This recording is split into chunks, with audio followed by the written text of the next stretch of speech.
नमस्कार दोस्तों, मैं एडवोकेट अमित कबीर आपको एक बार फिर से हमारे यूट्यूब चैनल आर्टिकल 32 में वेलकम है। तो दोस्तों, आज हम सिविल प्रोसीजर कोड 1908 के एक बहुत ही ज़्यादा महत्वपूर्ण लीगल टॉपिक को डिस्कस करने वाले हैं। ख़ास तौर से जो सिविल सूट है उनमें विलम्ब होता है, तो उसमें जो विलम्ब होता है उसमें किस तरीके से आप कुछ परिस्थितियों में यहाँ पर उस विलम्ब को कम कर सकते हैं और अपने फेवर में जजमेंट यहाँ पर डिक्री ले सकते हैं। तो यही आज हम डिस्कस करने वाले हैं। बहुत ही ज़्यादा महत्वपूर्ण ये ऑर्डर 8 रूल 10 है। तो क्या है ऑर्डर 8 रूल 10? तो फ्रेंड्स, सबसे पहले जो भी नए जो इस वीडियो को देख रहे हैं उन्हें पता होना चाहिए, सिविल सूट सिविल मामलों से होता है जिसमें कि दंडिक कार्रवाई नहीं होती है, मतलब कि व्यक्ति को सज़ा नहीं मिलती है। इसमें एक पक्ष होता है प्लेंटिफ और दूसरा पक्ष होता है डिफेंडेंट। और प्लेंटिफ डिफेंडेंट को और किस तरीके से हम एक्सप्लेन कर सकते हैं वो हमने पिछली वीडियो में बताया है, उसको आप देख सकते हैं। तो फ्रेंड्स, जब प्लेंटिफ अपनी तरफ से कोई दावा सिविल सूट यहाँ पर दाखिल करता है, इंस्टीट्यूट करता है सिविल कोर्ट में, तो फ्रेंड्स देखा क्या जाता है, जो दूसरी पार्टी होती है डिफेंडेंट होता है वो विलम्ब करता है। वो जो उसे रिटन स्टेटमेंट, मतलब कि सरल भाषा में बोलें जवाब देना, उसे जो हमने लिखा है, हमने जो रिलीफ मांगी है, जो कथन किए 1 2 3 4 5 6 7, उसका जवाब देना पड़ता है। जैसे कि मैंने किया कि मैं इस स्थान पर रहता हूँ, तो दूसरा पक्ष पहले पॉइंट को स्वीकार करेगा, हाँ ये सही है या गलत है। और दूसरे पॉइंट में मैं ये बताता हूँ कि मेरी इतनी तनख्वाह है, मैं इतना कमाता हूँ, तो दूसरा पक्ष यहाँ पर जवाब में दूसरे पॉइंट में लिखेगा कि हाँ ये आंशिक रूप से सत्य है, ये इतना नहीं इतना कमाते हैं। इस तरीके से हर पॉइंट वाइज जवाब तैयार किया जाता है, जिसे कहते हैं रिटन स्टेटमेंट। तो फ्रेंड्स, क्या होता है, जो डिफेंडेंट दूसरी पार्टी होती है वो समय खींचती रहती है, एप्लीकेशन लगाती रहती है और जवाब दाखिल नहीं करती है। तो कोर्ट का टाइम वो वेस्ट करती है, जो कोर्ट का इतना इम्पोर्टेंट महत्वपूर्ण टाइम होता है, क्योंकि कोर्ट में इतनी पेंडिंग है और ये लोग टाइम बर्बाद कर रहे हैं। तो ऑर्डर 8 रूल 10 इसी के लिए बनाया गया है। तो फ्रेंड्स, इसकी अगर कोई आपका यदि कोई विपक्षी है और आपका सिविल सूट चल रहा है, तो आप यहाँ पर एक समय के बाद यहाँ पर ये एप्लीकेशन लगा सकते हैं ऑर्डर 8 रूल 10 की। तो फ्रेंड्स, किस लिए एप्लीकेशन लगाई जाएगी वो मैं बताता हूँ आपको। तो फ्रेंड्स, रिटन स्टेटमेंट को दाखिल करने का एक समय रहता है, वो समय है 1 महीना समन की तामील होने से।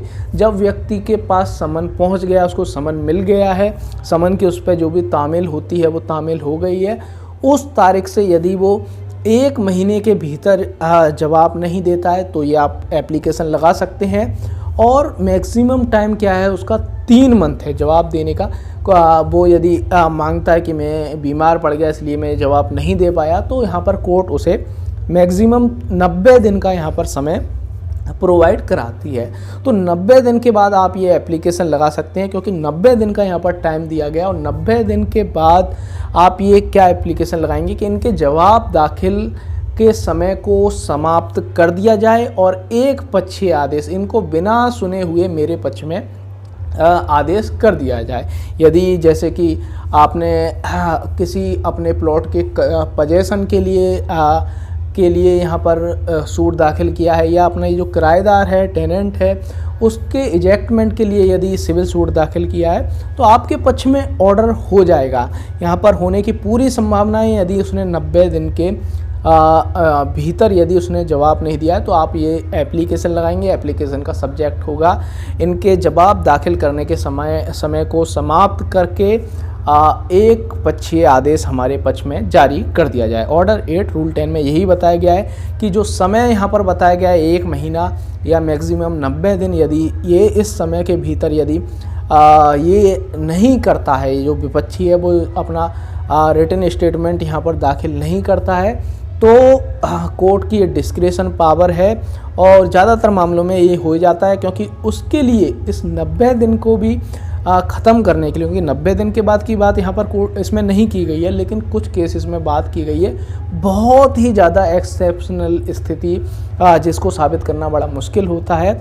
तो फ्रेंड्स, 90 दिन के ख़त्म होने पर तुरंत आपको ये एप्लीकेशन लगा देनी है। 30 दिन के बाद भी लगा सकते हैं, पर लेकिन उसमें रिज़ल्ट की बहुत कम संभावना है। 90 दिन के बाद आपके यहाँ पर 90% से ऊपर चांस रहते हैं कि आपके पक्ष में यहाँ पर फैसला आ जाए, डिक्री आपके पक्ष में मिल जाए, यदि वो जवाब नहीं देता है। तो यही है, इसको हम एक बार पढ़ लेते हैं। क्या कहता है ऑर्डर 8 रूल 10। तो फ्रेंड्स क्या कहता है देख लेते हैं हम। ऑर्डर 8 रूल 10 कहता है procedure when party fails to present written statement called for by court. तो यहाँ पर जब पार्टी है रिटन स्टेटमेंट दाखिल करने, कोई भी पार्टी है वो अपने रिटन स्टेटमेंट दाखिल करने में यदि देर करती है और वो देर इतने जो समय बताया गया है उसके भीतर नहीं करती है, तो यहाँ पर कोर्ट की डिस्क्रेशन पावर है कि वो एक पक्षीय आदेश सुना सकता है या जो भी उसे उचित लगे वैसा वो आदेश और सुना सकता है और उसके अनुसार आपको डिक्री मिल जाएगी। तो friends thank you very much. इसी तरीके के वीडियो पाने के लिए आप हमारे यूट्यूब चैनल को सब्सक्राइब जरूर कर लें।